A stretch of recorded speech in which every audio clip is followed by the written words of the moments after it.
Sme boli potešení, ako vzorne a najmä úspešne reprezentujete mesto Povazka Bystrica, vaše školy, kluby, eventuálne iné organizácie.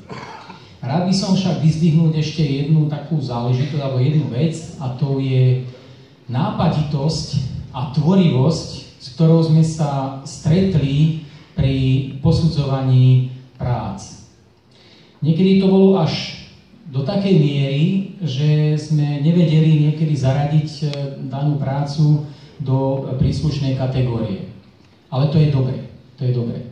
Ja vás však nechcem tu unávať nejakým siahodlhým príhovorom, a preto som si zobral na pomoc výrok jedného slávneho a úspešného človeka, a tým bol Steve Jobs. Steve Jobs ako zakladateľ firmy Apple a sám tvorca mnohých tvorivých myšlienok a produktov, s ktorými sa vlastne stretávame každý deň, raz povedal: vaša práca vyplní veľkú časť vášho života.